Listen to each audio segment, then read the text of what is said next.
on COVID-19 with special guest speaker Dr. Richard Brown. Today at the Legacy Building, the Ernie Chambers History, Arts, Humanities Museum, we gathered to discuss future steps on making sure that others are getting vaccinated as well as masking up and continuing to follow guidelines for COVID-19 as we head into the new year. I came out here because it never hurts to learn something new, and by the grace of God, me and my kids have never had COVID, but I am vaccinated. I got the first and the second shot, but I do follow protocol since the beginning by keeping me and my kids safely away from everybody. You know, the only people that really go around would be my family, but even half of the time not that, because my mom and my dad both have had COVID, but my dad's in remission from prostate for the last 6 years, and then I have a 1-year-old at home and other kids, so it's like I try to follow every protocol to make sure like my kids don't get sick or I keep myself, you know, out of the way so that way I don't bring it. No, I just hope that everybody takes it a little bit more seriously. We're still in a pandemic. It hasn't ceased. And as Dr. Brown had discussed about, the COVID doesn't care about, it has its mission and it has its job. And its job is to kill you. So without the vaccination and the medications to help us, it'll be really sad to know that a lot of people will die. Why do you believe people should get vaccinated for COVID and also get flu shots? First of all, flu and COVID are different. You can have one without the other. You could have both or neither. Anytime science and medicine, the ones who practice, say this is something that will protect you against these viruses, I get the vaccinations. As I said, I get a flu shot, the COVID shots, and I got all of the pneumonia shots that I needed. So if you can protect yourself, prevention is better than cure. I believe in the flu shot. I get it every year because of asthmatic and health conditions. It's worth it. And people should get vaccinated. It's by personal choice because I'm not, there's not enough evidence out there long term for me. So, but I've had COVID twice and I mask up wherever I go. I'm over the road truck driver, so I mask up and sanitize now more than I ever did. I was not a mask person, but now I wear masks everywhere. It's my second skin. So it's important to get masks for the elderly, and it's really bad on the elderly because someone older would get it. It's so horrible. There was 8 colds today. I was in the hospital for a week. So, and I was doing that first time, so it was really hard. So yeah, it's something you need to do. You need to get vaccinated for you. I think that for the safety and the protection of their lives, their loved ones, their friends, we don't want them to leave here. We want to keep them, you know, for as long as we can.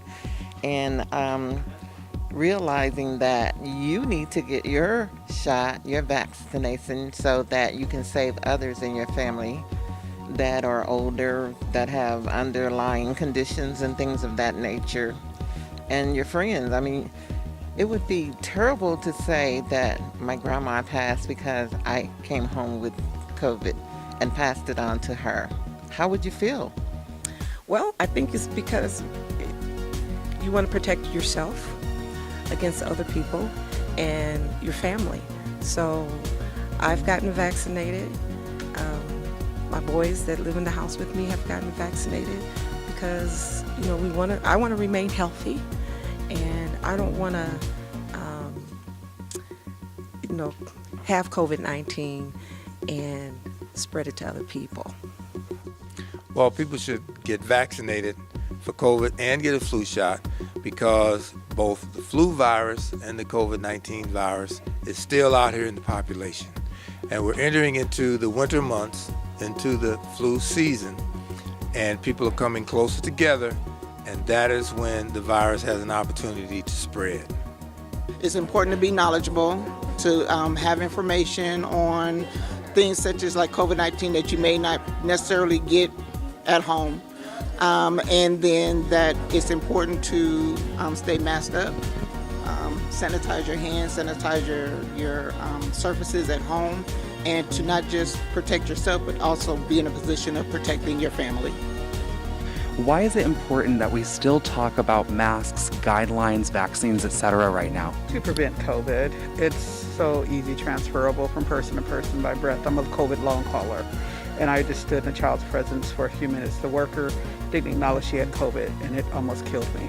And I've had Omicron COVID also as secondary. So consider I had COVID in my lungs and double pneumonia. So I'm a COVID long hauler now. So that's why it is prevent, because I was only in her presence for 5 minutes and it was just the breath outside. It got me. Stay away from large crowds, for real. That's all I know, because I went to a funeral.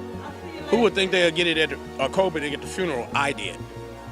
So I try to stay away from large crowds, and if I do go around large crowds, I wear my mask. And other than that, that's that. Well, we should keep talking about the mask, because the mask is the one way that we can protect ourselves from breathing in the particles from other people who may be infected. And so now that we're into the holiday season, which I say begins at Halloween, which is a couple of weeks from now, we're going into Halloween, we're going into Thanksgiving, we're going to do Christmas and New Year's. People are going to be coming together and in each other's company, and it is important that they wear a mask in those groups where they aren't sure whether other people are infected or not. And we know that when we're close to each other, the opportunity for small particles to spread amongst people, it can happen. So I encourage everybody to wear that mask whenever they feel like they should, to protect themselves. Senator Chambers, do you feel that events like this need to happen more often as we approach winter and going into next year? I think even before we go into winter, anything that gives information about COVID or SARS, the virus as I call it, that's warranted, and there ought to be more of these everywhere in this country. I haven't seen a lot of like this, but they do need to be more events like this to keep COVID aware on the front line, because right now it's just been brushed back with media and everything else. It's just like, well, there's no more pandemic, now we shut everything down. But there still is a pandemic, just don't acknowledge it because it's not worth the money now. So, but it's still something that's killing all of us, and we need more events like this in our community just to keep raise the awareness and keep it out on the front line. We need a lot more events like this. People are starting to gather more, and when we can find them gathering, we need to talk to them about what's going on, because a lot of people still don't understand how the virus works or how the flu works, and that when they're together and in the presence of each other, it's a good time to talk to them.